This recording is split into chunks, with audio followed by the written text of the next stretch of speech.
All right, Bobby, late night. Glad you guys can be with me. It's 10:42 Eastern in the late evening hours on Sunday, the 28th of September. Week 4 for the Ravens is in the rearview mirror, and we've got a lot to discuss as a result. It is put up or shut up time in Baltimore. It is panic time. And right now, the Ravens have their backs up against the wall. They've dropped to 1-3 through 4 weeks, having lost to the Kansas City Chiefs. And it was a game that was not close. The guest lines are open.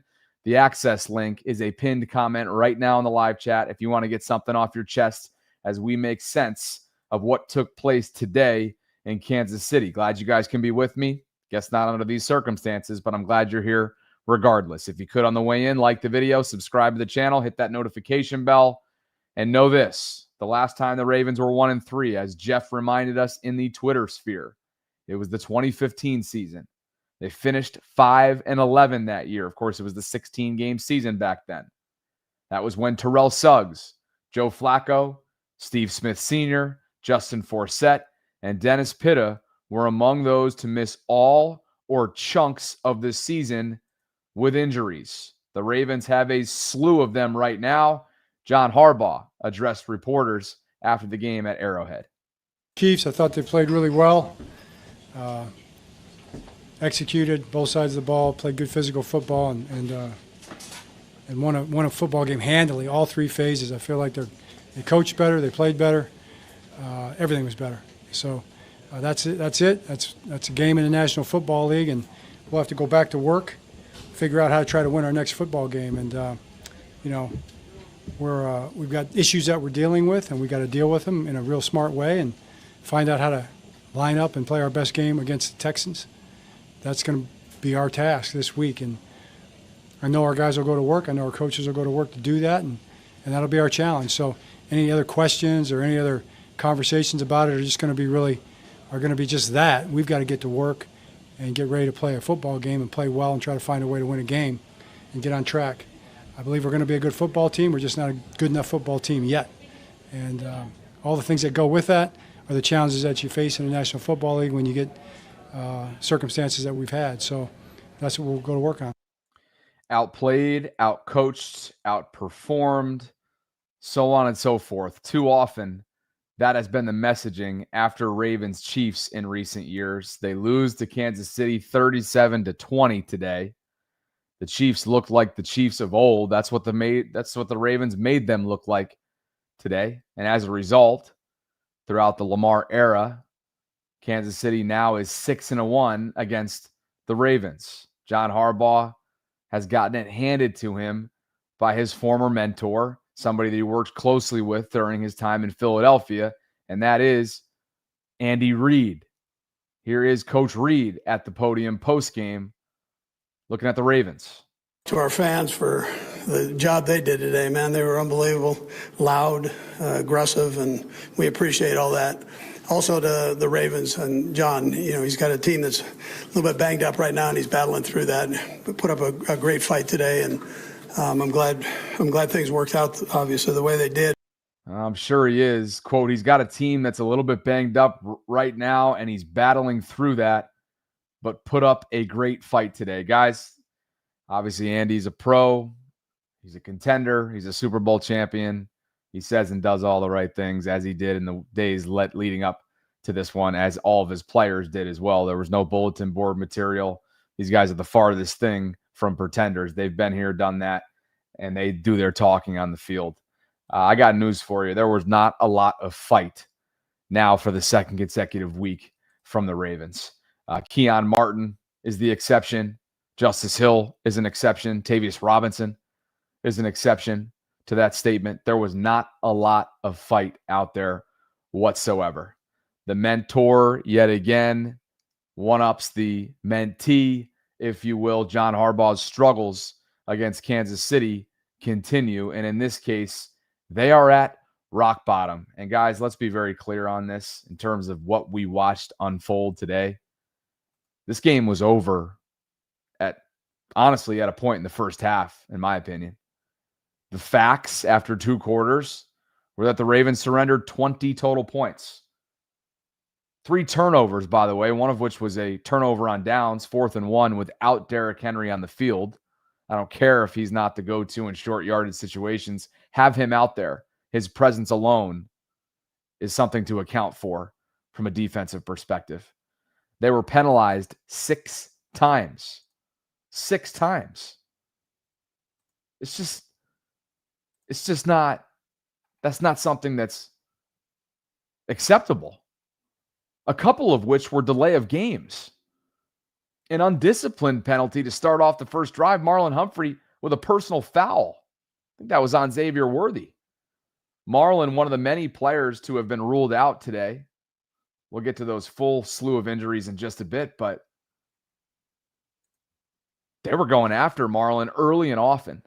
And Xavier Worthy being out there just like he was week 1 in the rematch of that AFC Championship a year ago in Kansas City, torched him.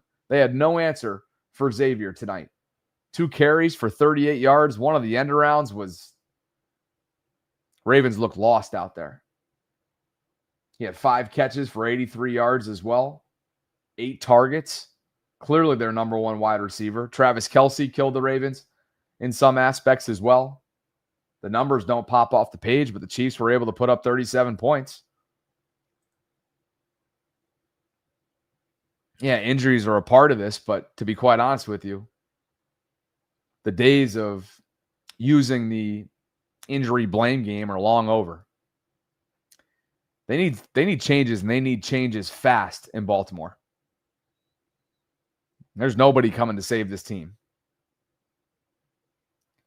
And they got to hope and pray that the slew of players that they lost, at least for the moment, are going to have a chance at coming back at some point. John Harbaugh did say that he doesn't believe there's any season-ending injuries of all the ones that tallied up this afternoon. But you just got to wait and see. Ronnie Stanley exited with an ankle. He was questionable as it was going into this game. Joseph Noteboom came in relief. Roquan Smith exited with a hamstring. Marlon Humphrey exited with a calf. You know, the glimmer of hope, I think, at the end of that first half was the fact that Harrison Butker misses from 56, gives the Ravens an ounce of life. Tyler Loop was able to convert from 43. And what? It was 20-10 at the half, right? You're thinking, okay, you got to get a stop, though, because the Chiefs got the ball out of the half, and clearly there were no stops to be had once the second half began. Tony Romo called the game for CBS. He's concerned, as we all should be. Concerned going in. I thought this was more important for Kansas City with their schedule. Baltimore's schedule is a little bit more favorable for them, but I'm now concerned. If Lamar Jackson does have a hamstring, which we reported today was why he ended up not being able to finish the game, that makes me extremely concerned because I don't know that this team defensively can just will them to victories. Mm-hmm. The Chiefs have done that before where you saw Spagnuolo and this defense, while they're going through hiccups on offense, go ahead and just figure out ways to win, and Mahomes does his job in the second half. You're not going to have that quarterback. If that's the case, you can't afford many more losses before you have to go on some crazy run. So to me, this is a huge 2-3 week stretch for the Ravens. If I'm a Ravens fan, I'm concerned right now. Yeah, there are a lot of reasons for concern right now entering week 5. Houston and the LA Rams are the 2 games, both of which will be at home, that are on this schedule prior to an early bye week, very early. And perhaps that bye week is desperately needed a couple weeks from now. 10 different starters are dealing with injuries, guys. Lamar, of course, left the game with a hamstring. Ronnie Stanley dealing with an ankle. Patrick Ricard, no signs of life. God, I hope he's doing okay. I love Pat. Hopefully that calf starts to come around at some point. They need him, and they need him desperately, badly.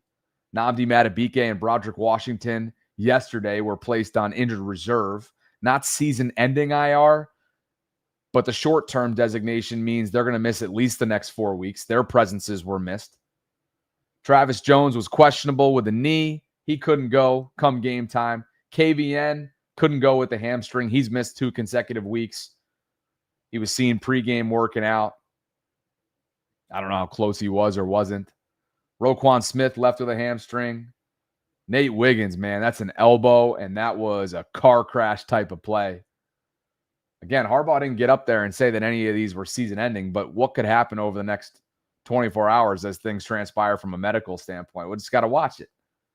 And Marlon Humphrey, of course, exited and would not return. So, look, this feels 2021, 2022-esque, and the Ravens are reeling. The difference is when it comes to the overall state of the organization is that you were willing to chalk up injuries, for example, as an excuse back then. I think John Harbaugh and this staff are out of excuses, to be quite honest with you, to put it bluntly. And while I don't think there'll be an in-season firing unless Steve Bisciotti feels like there's clearly a lost locker room here,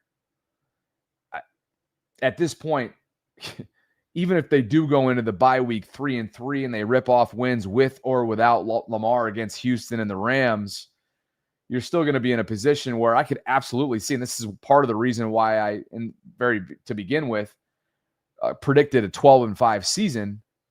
You know, the optimist is like, yeah, they'll go 3-3 and come out with Chicago, a very winnable game off after the bye, and then maybe rip off 12 wins the way they did after starting 0-2 last year and winning the division and winning a playoff game. But it's all for naught. All for what? As Cam Newton said, who are the real Ravens? Will the real Baltimore Ravens please stand up? And they didn't stand up today. Matter of fact, guys, they laid down. They laid down. John Harbaugh was asked, where the hell you go from here? We've got to become consistent, stopping the run up front. You know, that goes with the front, the linebackers, edge guys, DB showing up. That's got to be more consistent. Way too many times in this game, the Chiefs do what they do well. They get into 3rd and short. You know, and our goal was to keep them in try to get them to 3rd and 6+. You know, and that just consistently did not happen. And that's the combination of the run game, good quick passing game, you know, the boots and the different things they do, and they out-executed us for sure in those areas. So we got to become much better there. That's just got to start with that. Again, it's very similar sentiments to what's been shared already through the first month of this season. Here's what Mahomes did really well and what the Ravens had absolutely no answers for. He thrived in the quick game. Take a look. He completed 17 of 22. This is according to Next Gen Stats. 17 of 22 attempts. 142 yards, 3 touchdowns in under 2.5 seconds. That's his most quick touchdowns since week 1 of 2022. He's averaging the second fastest time to throw among quarterbacks this season, 2.53 seconds. Here is Mahomes post-game. You're playing one of the better teams in the NFL. You know you're going to have to be a little bit more aggressive. And I know their record doesn't show up, but everybody knows that's the Baltimore Ravens, and they've had so much success these last few years. And so we had a good game plan going in, and we knew we had to raise our game. And I think we finished the game the right way, but it was a close game throughout until the very end there. And I thought we executed at a high level in crucial situations. And that's what changes the tide of the game. A close game throughout might be accurate by definition, but I think we can probably all agree that it felt like anything but, watching it from a Ravens perspective. The Chiefs were never not in control of this one. I should say that's not to diminish what the Ravens did really well out of the gate. Matter of fact, they marched down the field in that opening drive. It was methodical.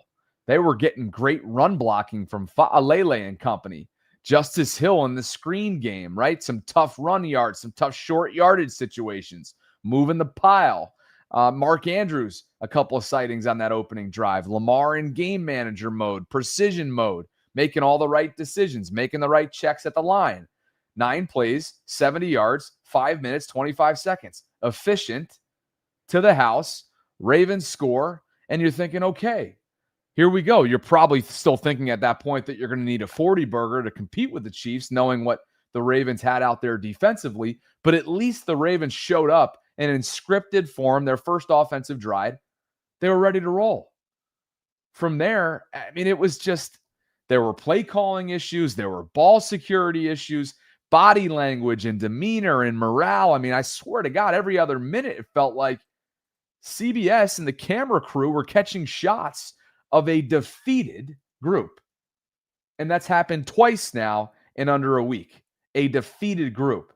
And that, to me, shows signs of either disbelief or the initial signs that there's something happening internally here that Steve Bisciotti should be taking a close look at, because that is highly concerning, as Tony Romo said. It is highly, highly concerning for a team that, again, is supposed to be intact internally from a cultural perspective. John Harbaugh talked about the play calling.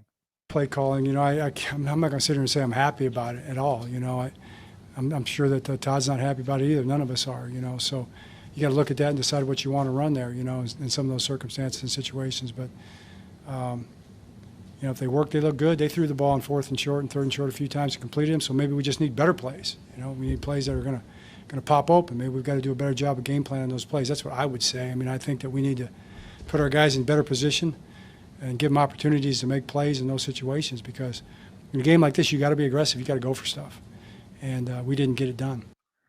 No, they did not. And they were not nearly aggressive against a superior Kansas City Chiefs team. And I don't care about how pedestrian their numbers were and their rankings and just where they were overall as a team leading into this game. They were the superior team from start to finish. Okay, the Ravens were 3 of 10 on 3rd down, guys. They were 1 for 4 on 4th down. And some of the play calling was just, quite frankly, perplexing. The usage of Derrick Henry, not necessarily when they're down in the second half. I actually commend them in the 3rd quarter for sticking to the run the way they did, but it wasn't a successful effort. In the first half, it was way too conservative for my liking. Why are you taking Derrick Henry off the field in short yardage situations? Why? Even if you don't have him planning to be directly involved with a play firsthand, have him on the field. It doesn't make any sense. This isn't bully ball. Matter of fact, the Ravens are far from the bully. Yet again, stop me if you've heard this before, they got beat at their own game today, guys. Time of possession, the Chiefs dominated. 34 minutes and 45 seconds they possessed the football. Ravens were 25 minutes, 15 seconds. More disciplined team won the game, of course. Ravens were penalized 6 times for 56 yards. You had an illegal formation sprinkled in there. Ticky-tack or not, you can't have those. A couple delay of game penalties. A lack of discipline from Marlon Humphrey. The personal foul on, who was it, Xavier Worthy in that opening possession of the game defensively. The Chiefs averaged 6.9 yards per play. They weren't particularly good on 3rd down, 5 of 15. But again, when you possess the football for almost 10 minutes more, 10 more minutes than your opponent, that tends to happen. And so the Ravens are reeling. Kyle Hamilton, who of course was in the news cycle a bit this week after his comments referring to the fan base as a bit spoiled, went viral. And he got up there and apologized. I'll get to that in just a second here. Some super chats have come in from you guys. And I appreciate you for 1, being with me late night here. 2, contributing to the program. And 3, just for being you, especially Eric Hill when he drops a 50 burger, as he just did. There's my guy, EH. Bobby After Dark. Hashtag stop to 22. Eric, it's awesome seeing you last week. Superstitious people might say, I hope you guys never get together again because they haven't won since you met. Eric, hope you're great. Thank you for the super chat, brother. Captain Hard says, Todd has to run the ball to help Lamar, and the Chiefs are in Lamar / the team's head. But as a coach, you have to help them out of the funk and lean on the run game. I'm so embarrassed. Defense, it's no hope. I don't care what changes happen. And Captain, I think you hit the nail on the head here in terms of one specific word, and that is changes. The Ravens are in desperate need of changes, and I think that time has come. Whether it be a coordinator change, whether it be a head coaching change, you name it. Personnel changes, I got news for you, aren't coming. Unless they pull off a trade, which is uncharacteristic of them from a business standpoint, prior to the November 4th deadline, and bring in defensive help. And unless miraculously all 10 starters that are dealing with injury right now miraculously heal overnight, there's nobody coming to save this team right now. And that is a scary thought based on what they've put out on film over the last 2 weeks and part of the fourth quarter, week 1 in Buffalo. And I continue to come back to something. Who are these Ravens? I think they've shown you exactly who they are right now. Kobe Pruitt, what's up, KB? He writes, I can't help but notice Harbs never takes accountability for a loss, but calls out players and coaches. When times are tough, teams fall apart when leaders point fingers rather than take responsibility. I did find his comments on Todd Monken interesting. Play calling, I'm not going to sit here and say I'm happy about it at all. I'm sure that Todd's not happy about it either. None of us are, So you got to look at that and decide what you want to run there, in some of those circumstances and situations. But, if they work, they look good. They threw the ball on 4th and short and 3rd and short a few times and completed them. So maybe we just need better plays. We need plays that are going to pop open. Maybe we've got to do a better job of game planning those plays. That's what I would say. I think that we need to put our guys in better position and give them opportunities to make plays in those situations, because in a game like this, you got to be aggressive. You got to go for stuff. And we didn't get it done. The audio was down. The camera started panning down. Did anything go right tonight for any aspect of the Ravens organization? Thanks, KB, for that. Yeah, that was interesting. Would I go as far as to say that was throwing Todd under the bus a little bit? Essentially saying that, I'm not happy. Todd's probably not happy either. They got to go back to the drawing board on a number of fronts. Houston coming up off its first win of the year today against the Tennessee Titans. That's who comes to Baltimore next weekend. After that, it's the LA Rams. Stafford and McVay and company, Devontae Adams, they're going to be ready to go. They always play the Ravens tough in recent years. We know that one went to overtime, and thanks to Tylan Wallace, the Ravens walked away victorious a couple years ago. There's nobody, not one thing that's coming to save these Ravens right now. And that is the harsh reality. It's been a degree of difficulty from a strength of schedule standpoint. There's no doubt. And now they're facing a significant amount of adversity from an injury standpoint, but the time for excuses have come and went. It is no longer useful and or warranted to essentially point the blame game to injuries. It's a part of the story so far through 4 weeks, but to be quite honest with you, I can't sit here and confidently tell you that tonight would have been a different outcome had they been full strength along that defensive front.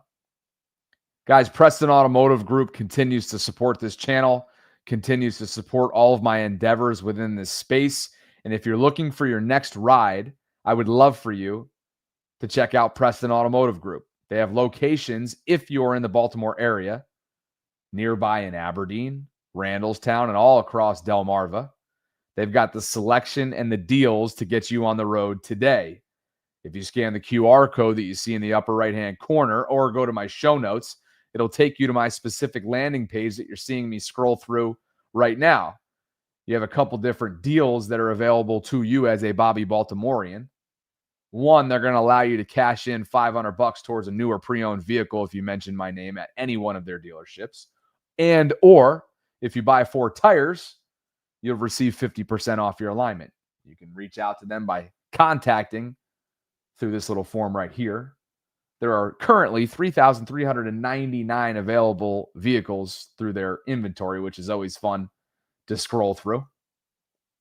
They gave me a loaner earlier this month when I popped through on my way down to St. Petersburg, and next thing I know, I'm rocking an F-150. And I thought to myself, man, I would kind of like to drive that one next after my Bobby Baltimore Broncos sport experience, which has been awesome the last couple of years. Home delivery, guys, if you're not in the Baltimore area, is available. Exclusive offers just for you that I just mentioned. Cars cost less with Preston.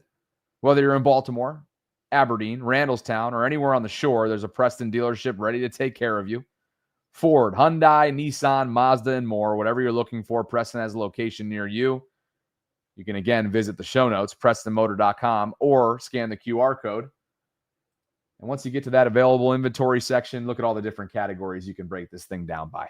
Thanks to Preston for the continued support. Thanks to you guys for being here tonight with me. Here is Kyle Hamilton post-game, not only apologizing, but addressing different aspects of tonight's loss in Kansas City. Fans, just the product that we're putting on the field right now is not up to par with what the Ravens have been in the past and have been in the recent past. And I think we know that. We're trying our best to correct it, but obviously something's wrong. So it's up to all of us to try to fix that. Also, I feel like earlier in the week I used poor choice of words, just saying that Ravens fans were spoiled. I retract that. I meant in a sense that Ravens fans have been accustomed to great defense, great teams. Haven't been a lot of teams in Ravens history since '96 to have underachieved to the point where fans felt disappointed in the season as a whole. And I feel like as of right now in week 4, obviously long way to go in this season, but we're disappointed, and I'm sure the fans are disappointed too. So we got to get it fixed. We got to put a product and a team on the field that fans are proud to say they root for, proud to say they spend money on tickets to come to games and all that stuff and support us. On a brighter note, I want to shout out to everybody who contributed today, specifically on the defensive side. CJ Okoye, I think it was his first game ever in the NFL, did a great job. Josh Tupou just signed here this week, was playing for us. Brent Urban got elevated, is playing for us. Mike Green's a rookie out there playing who knows how many snaps. Tavius Robinson's third-year guy, but it seems like he's been here for 10 years. Jake Hummel, Teddy Buchanan, TJ Tampa, Malachi, Keon Martin, undrafted guy, makes the team.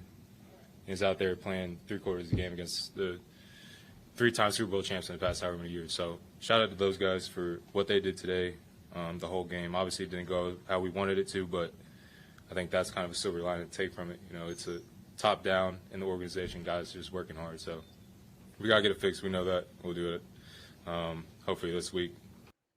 There's not much that Kyle Hamilton can say to, I think, ingratiate himself to this fan base right now, but I do respect his accountability that he's taken. He was trying to do that earlier this week, I think, in his defense of Zach Orr, as any leader would. But ultimately, he fell short. Perhaps his words were taken a little bit too far, or perhaps it was blown a little bit out of proportion. But the reality is, this is a defense that's reeling. This is a defense that's gotten gashed back-to-back weeks. It's decimated with injuries. They lack an identity right now. There are 3 rookies sipping from the fire hose, playing considerable snaps on all 3 levels. Mike Green up front, I thought he was impactful early. Doesn't necessarily pop from the stat sheet, but I thought he got a couple pressures early, was showing some technique, a couple spin moves that I thought brought some pressure to Patrick Mahomes' pocket for the most part, of which, by the way, was like a walk in the park for him. He essentially said as much, being able to go through multiple progressions. He felt like he had all the time in the world to survey the scene, process, go through his progressions, so on and so forth. Kyle Hamilton did lead the way defensively for the Ravens. He had 8 tackles, 3 of which were solo, and a quarterback hit. CJ Okoye recorded a quarterback hit, as did Tavius Robinson. He also got that sack of Mahomes where he chased him down from behind. TJ Tampa actually had 3 quarterback hits. I'm sorry, that was the total. Jesus Christ. That was the total quarterback hit number for a team defensively. 3 quarterback hits is all they could get on Patrick Mahomes. Matter of fact, I'll give you the final line. 1 sack. By the way, Nnamdi Madubuike, who hasn't played in the last 2 games, let me just think this is a perfect microcosm of the current state of this Ravens defense. Nnamdi had 2 sacks in his first 2 weeks. He has not played week 3 and week 4, as we know. The team had 1 tonight. They had just 2 tackles for loss defense-wide. 3 quarterback hits team-wide. 2 pass deflections team-wide. The defense was a non-factor. Tavius Robinson deserves his love. I thought Keon Martin, fantastic shoestring tackle there at one point in space. Guy played with pride. Not a lot of guys where you can look around, and we'll have to go back and watch the tape, of course, the all-22 and whatnot. Not a lot of guys where you're like, that dude came to play. And that's a direct reflection of the coaching. The guest lines are open right now. There's a comment pinned right now in the live chat with a direct link if you'd like to share a thought with me tonight, late night. God damn, it's 11, 12 Eastern. Jesus.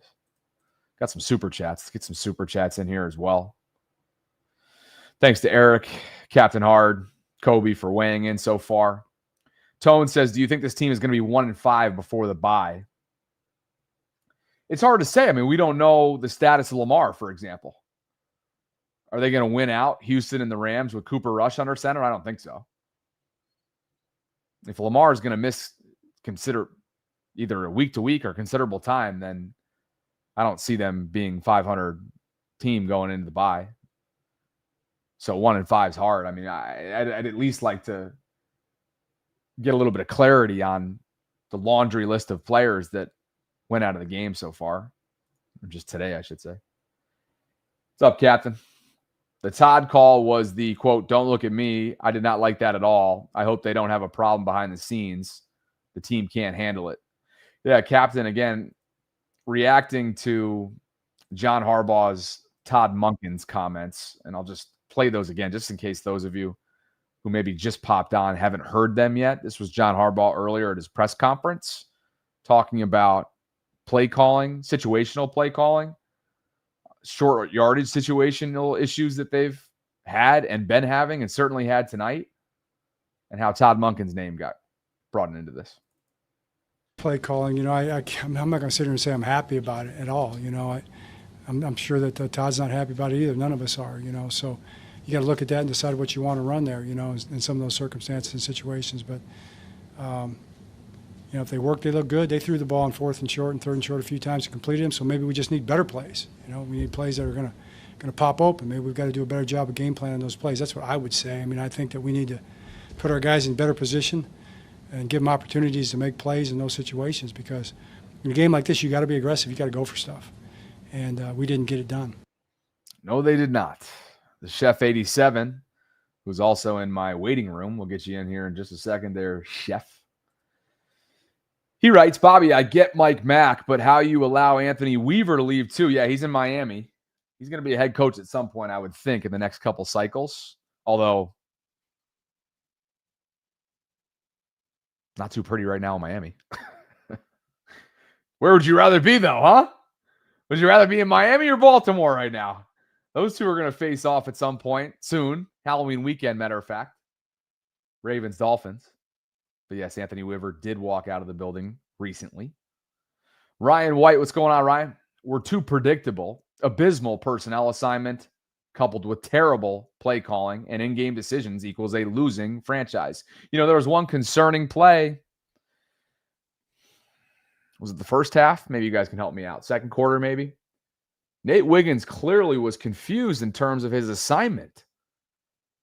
I'm talking pre-snap confusion on coverage related to Xavier Worthy, which of course led to a 3rd down conversion, something the Kansas City Chiefs had no issues doing all throughout the afternoon into the evening. They were 5 for 15, nothing crazy in terms of 3rd down efficiency. Oh, but by the way, they were 4 for 4 and had absolutely no fear gambling on 4th down. 4 for 4. Can somebody check the Lions box score from last week? Were they 3 for 3 or 4 for 4? It was one of the two. Thank you, Manny. We'll get you in here soon. You're telling me that back-to-back weeks the opponent went 100% on 4th down? Is that what's happening here? Wow. There is absolutely no fear in the opponent's eye. Zero fear in the opponent's eye. And if that's not the biggest indictment here, I don't know what is. Listen to Chiefs safety Jaden Hicks catch up with local media for Kansas City prior. This is courtesy of KC Sports Network. Again, Chief Safety Jaden Hicks talking about this win for Kansas City. Goes from week to week. What kind of message do you think this performance sends to everyone else who may have counted out the Chiefs already? Right. That first couple weeks obviously wasn't our best, but now that we're stacking on top, it just goes to show how lethal this group can be, and we're just going to keep on stacking, keep going. I feel like this isn't even our ceiling yet, so we're still climbing, we're still achieving better each week. In a different clip, he referenced essentially out-physicaling the Ravens. That was what I meant to grab. He mentioned out-physicaling the Ravens and noting, and I don't know where this came from, but noting that he had heard within the Baltimore side of things that they were going to come in and rough them up. And said that alluded to a chip that was on their shoulder leading into this game. I don't know where he's getting that from. I think that's might be like Michael Jordan fake bulletin board material, to be honest with you. But wherever he got that from, it's an interesting point because here we are yet again. Are the Ravens fake bullies? I think Chris Sims was kind of all over it. Kobe Pruitt says, who's better than us? Everyone! At least I can swear in here. Motherfucking meatloaf. Ryan White says the defensive line makes zero impact on the game. I mean, I just read off the stat sheet. Can't wait to see the pressure count or lack thereof. They have no direct impact in the game. And yeah, they missed their entire starting defensive front. But again, this has been a weeks-long issue to start off the year. Captain Hard writes 3-3. We look decent, and it's going to give false hope. Yeah, the hope is that maybe Lamar just takes as much time as he needs over the course of the next week. Maybe doesn't even practice at all to give himself a shot for Houston. They're not going 3-3 with Cooper Rush against Houston and the Rams. I'm not going to predict that. I don't know if you guys have a thought on that, but I'm not going to predict that. Over 900 of you concurrently joining me tonight. Glad you guys can be here. We'll continue to get to super chats as they come in, but the guest lines, as promised, are open. It's after 11 here on the East Coast. Would love for you guys to subscribe if you haven't already done so. Like the video on the way in or out. Hit that notification bell. You can consider becoming a channel member or gift-giving membership. And if you have a super chat, I'll get to as many as I can before the night's over. As you came in is how you come on. The chef, what's going on, brother? Good to see you. Oh, what's going on, Bobby? I wish I could be in here on better terms, you know what I mean? But just frustrated, bro. I know you're going to have a rational take, though, so give it to me. What do you got? I kind of wish it would have been like last Monday night. At least we had we're able to take some shots with Park Heights Profit after the game, but we don't have that option tonight.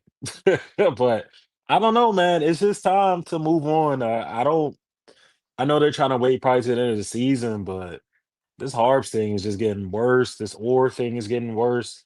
It's his second year. Towards the end of the season, you thought it was gonna, all right, we'll give him, it was his rookie year coaching, but it's just looking bad all around, and I'm tired of it because the team is more talented than this.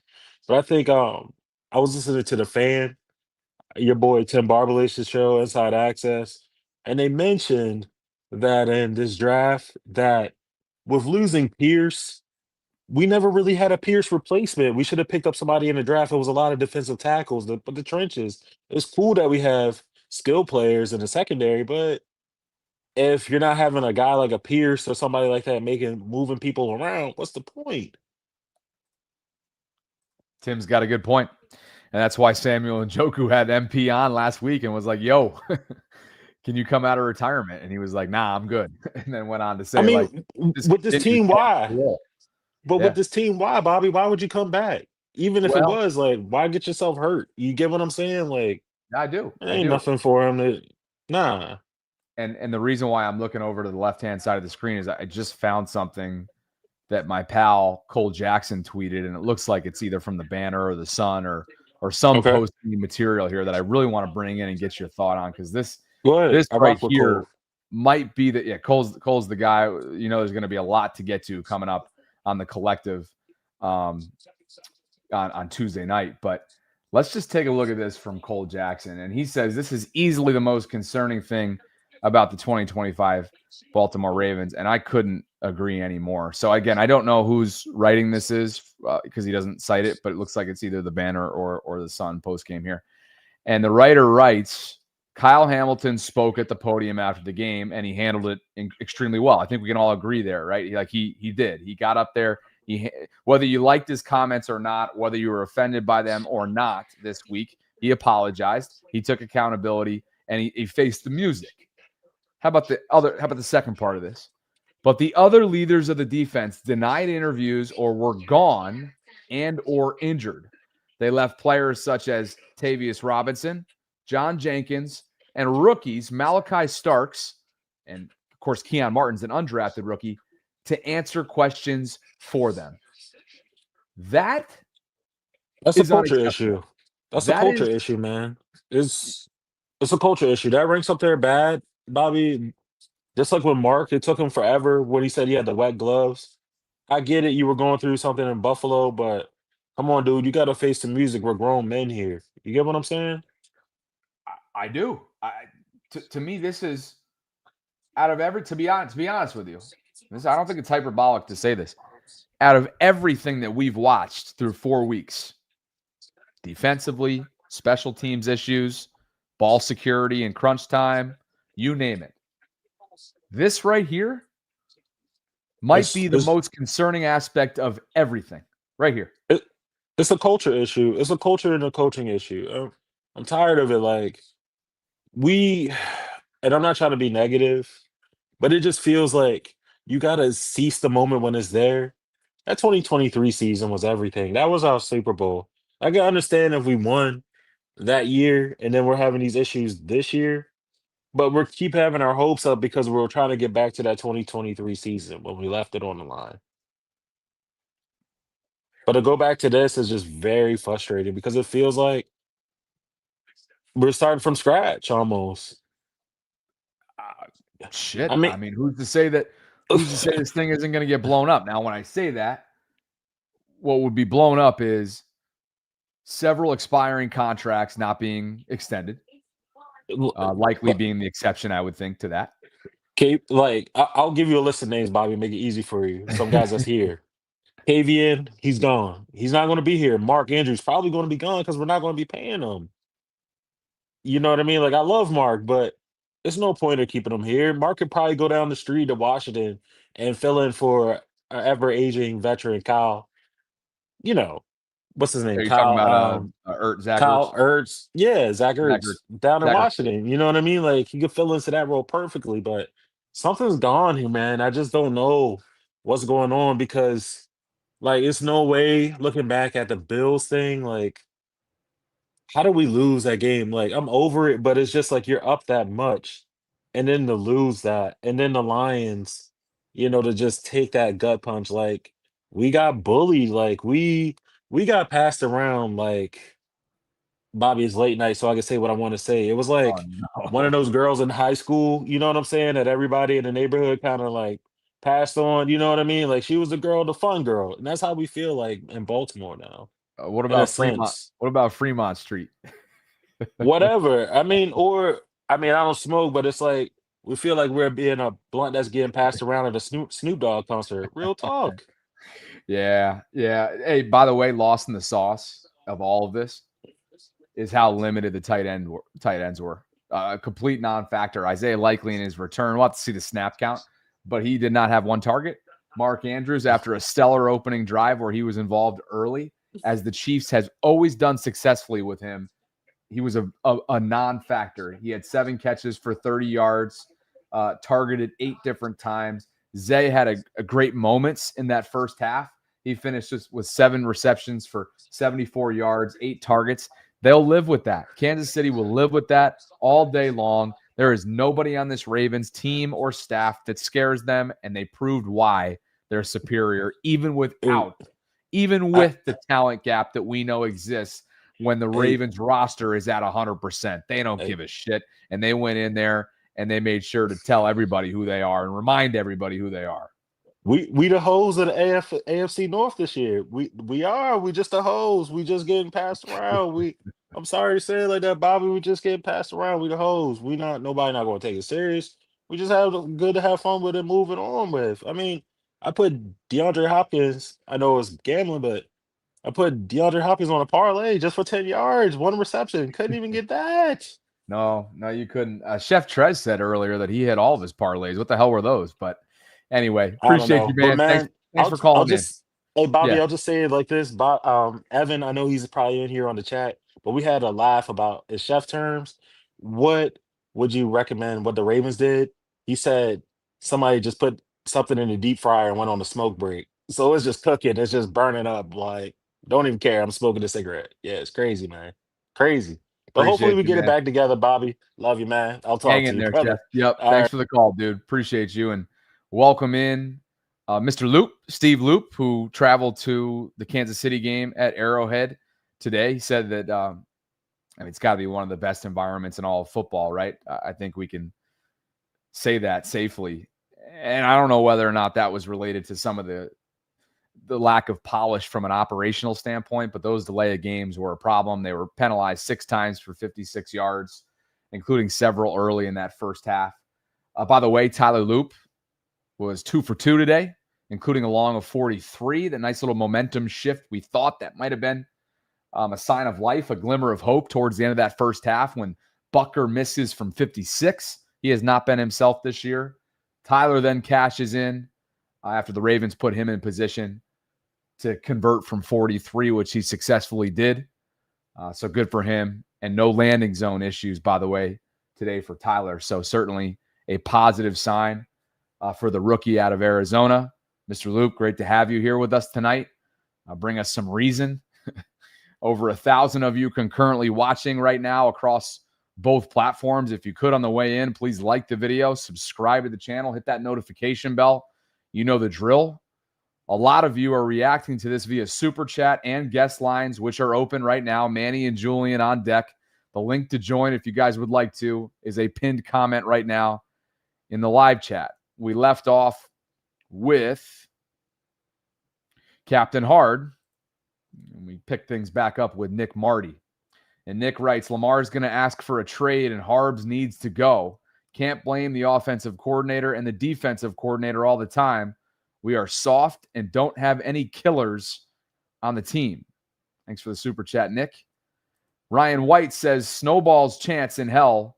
We make 3-3. It's all going to hinge on Lamar Jackson's availability, how serious that hamstring may or may not be. Thanks, Ryan. Bob Clemens says, what's up, Bob? Great name. I'm probably wrong on the defensive side. I'm thinking these injuries today, besides Wiggins, are the players bailing on Orr. Hashtag no more Orr.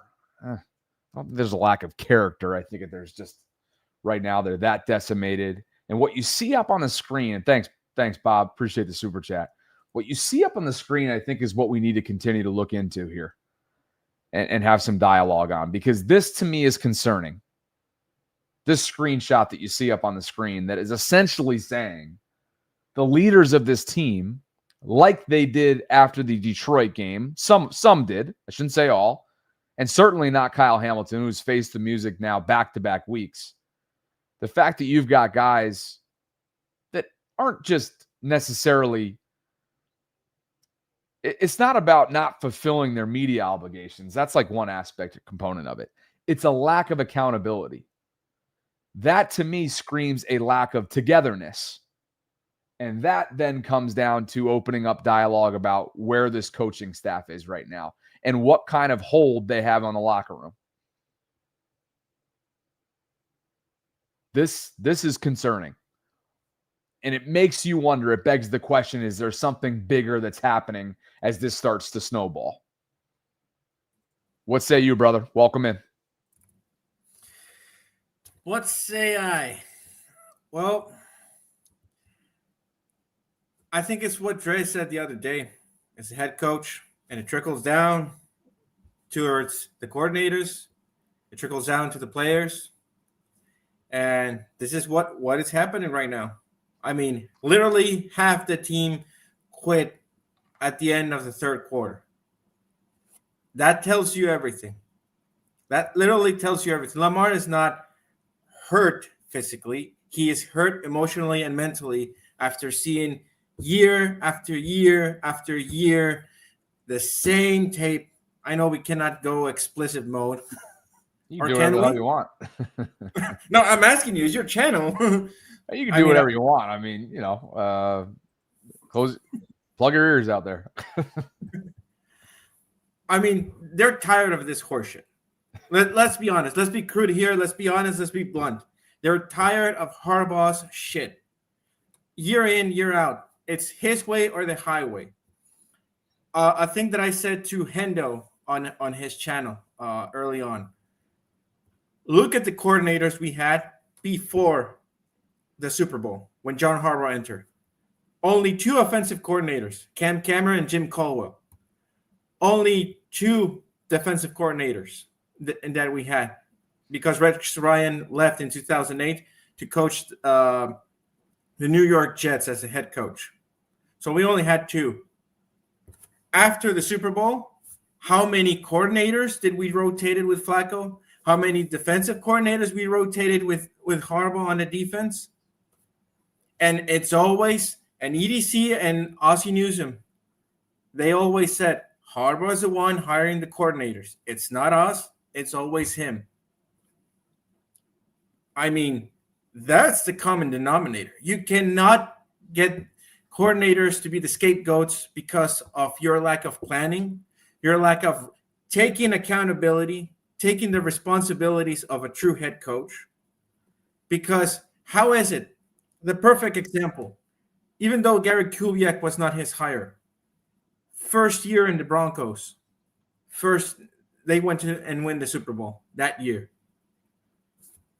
I mean, Gary Kubiak took the responsibilities. Yes, it almost medically put him on bed, but there it is. And Lamar, the super talent that he has. This, what you're putting on screen, what you said about, I think it's the players saying, we don't want to talk to the media because we might say something that's going to be publicly available that we are not okay with Harbaugh and his way of winning. That's simple as that. So I think that's why they didn't give interviews. They're just too pissed off. They're just too hot on the head to actually answer the questions as politically as they can. I found myself looking over to my left because Dallas just took the lead courtesy of guess who? George Pickens. So Cowboys on the verge potentially of pulling off an unbelievable comeback and a heck of an upset. But hey, thank you for dropping by, brother. I'll catch up with you soon. All right. See you later. Thanks, Manny. Yep. And again, I appreciate everybody being so respectful with Steve Loop in our live chat. Mr. Loop, hopefully this stuff is the content is reasonable enough. I know you say you're here to learn and listen, which is commendable. And obviously, Tyler was in absolutely no way responsible for tonight. And ultimately, this has been a long week. It's been a vicious week, matter of fact, for this fan base, I think, when it comes to not only the state of where this team is, particularly given the expectations and the standard for 30 years running from a defensive perspective. But then when, Kyle Hamilton, in a sense, pours salt in the wound on some of you, obviously it gets a little bit harder and harder to stomach. And then on top of that, back-to-back performances that, quite frankly, are below Ravens standard and not even close to the average or what the expectation is when it comes to all 3 phases of Ravens football. So this is what we're talking about up on the screen right now. I think that certainly will beg a lot of questions over the next few weeks as they get ready to turn a page quickly for the Houston Texans coming home at the bank. And that is what, if anything, is happening internally. And does John Harbaugh still have his command on this locker room? Jewel, let's bring you in and allow you to answer that question. Does John Harbaugh have command of this locker room right now based on some of the things that are starting to slowly trickle out, like what you see up on the screen? Well, Bobby, That voice, man, you look like or sound like what you would have thought any of those CBS snapshots of all the guys might have sounded like, when inevitably every other minute it felt like the CBS cameras were catching a defeated Baltimore Ravens team. So I will let you take over now, but that is what popped into my head when I just heard your voice. perfectly descripted, Bobby. Perfectly descripted. I mean, this team has taken so much years off this fan base life. It seems like, but just to uh, comment on what Cole Jackson posted, yeah, I'll say John Harbaugh's voice in that locker room, his voice on the team has run its course at this point. It's been run its course, and you see it on their faces. I saw it on all of those guys' faces. It's like they're just lost without a voice. They're just lost on what they need to do, lost in direction, lost a sense of winning. The winning mentality is not there in their heads. And you see it on all their faces. I saw it on Lamar's face too. He doesn't look the same at all. I mean, I would say he hasn't looked the same since the Buffalo game. I think that game really took a lot more out of everybody than they realized. Yeah, they came back and beat the Browns, but I was at that game, man. It didn't feel like your typical like, yeah, Raven, type of way of winning. I mean, they won, but it's just like, did you really win? You know, did you really win? You won technically, but did you really win up here? And it didn't feel like they did.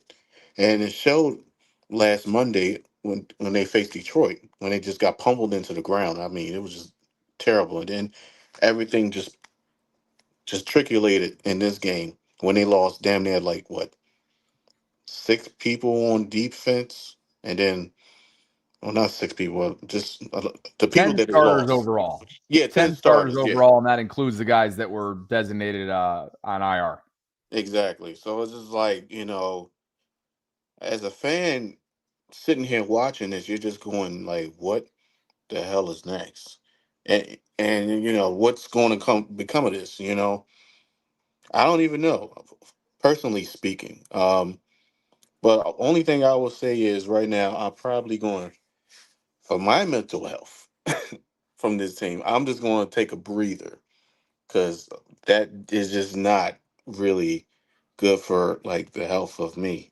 Just to just suffer through that over and over and over, just the same routine year after year after year. I'm gonna still like watch, but it's just draining to see this year after year. And this, I would say, this goes back to after the 2012 season.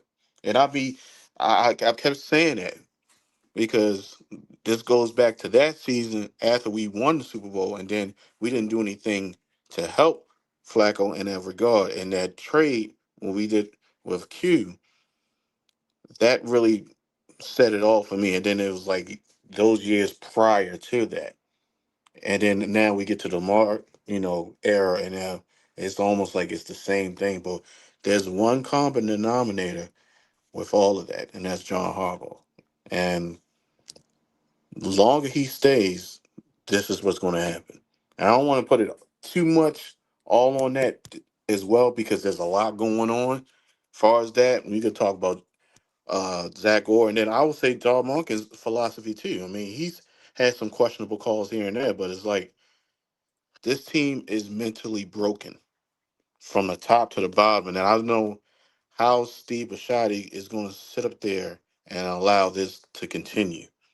Because if he does, that says a lot about him as well. So this needs to be fixed. Whether they blow it up totally, I don't know if they're going to do that, go that route, because they're 1-3 right now. But it's just they're mentally not prepared to win. If you're not mentally not prepared to win up here, you're not going to win on the field. And I just don't see any type of winning mentality in this team. And it's a shame because all the expectations coming into the season and what we expected, preseason, training camp, all that, we expected them to do this, but this is the result we're getting. And it's a sad reality that we got to deal with right now. Thanks It's for the really call, sad. brother. Get yourself right.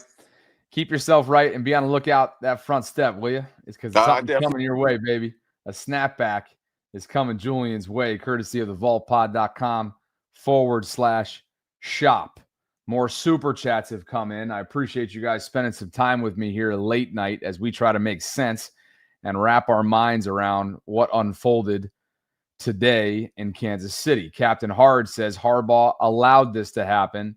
Roquan for the last couple of weeks has been a no-show besides Cleveland.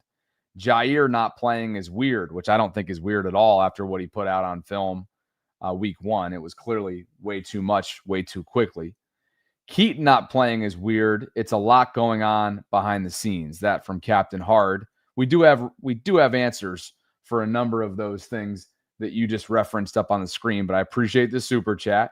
And yes, Roquan has struggled aside from his Defensive Player of the Week across the AFC award after beating up a bottom 5 offense that probably will be starting Dylan Gabriel at some point in the coming weeks. Packers and Cowboys are going to overtime. How about it? I'm excited about that because I'm going to go try and catch it. 53-yarder. Good for Green Bay, man. What a game that is. What's up, Nick? Lamar has been hurt since the Browns game. He limped into the locker room when he was coming in the Monday Night Football. His hand was in his right pocket trying. Interesting. Nick thinks that Lamar's been injured since the Cleveland game. Captain says Buffalo game really messed us up. I think that comeback perfectly describes our last 3 or 4 seasons as a whole. The players are tired of it. Ryan White says, good night, Vault family. I'm crying myself to sleep. Oh, man, the current state of this fan base, man. God forbid Lamar has anything more than a day-to-day type of setback with that hamstring, or else this is going to get ugly quickly. Thanks for the super chat, Ryan. Thanks to Prophet X for the continued support that they give me in the form of channel sponsorship. It's America's #1 sports prediction market. It's where you win real money predicting sports in 40-plus states. If you're wondering which states Prophet X is available, you can see a number of them on the screen right now. You'll get better odds than traditional sports books because you're playing against others, not the house. And with Prophet X, you can request your own odds. Play with confidence and get super fast payouts straight to your bank, card, or even crypto. Right now, if you sign up at ProfitX.co, as you see on the screen right now, code BobbyB, that's promo code BOBBYB, will get you up to $200 in profit cash on all your plays for the first 30 days. So go ahead, consider signing up today at ProfitX.co. That'll allow you to start winning real money predicting sports. Terms and conditions do apply. Again, that is promo code BobbyB at ProfitX.co. We got overtime football, free football in Dallas. I'm going to go check that out.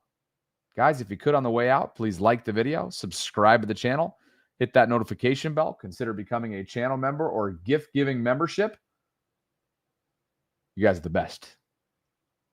Appreciate all the super chats. Appreciate the late night viewership. Sarah and I will be back with you at 12 noon Eastern tomorrow to try and make sense of what in a lot of ways is inexplicable. It's a week 4 loss for the Ravens. They're reeling right now. They're 1-3. The last time they've done that, did not go on to make the playoffs.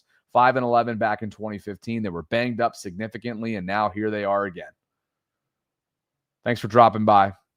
Much more content to come coming up tomorrow. Appreciate you guys. Later.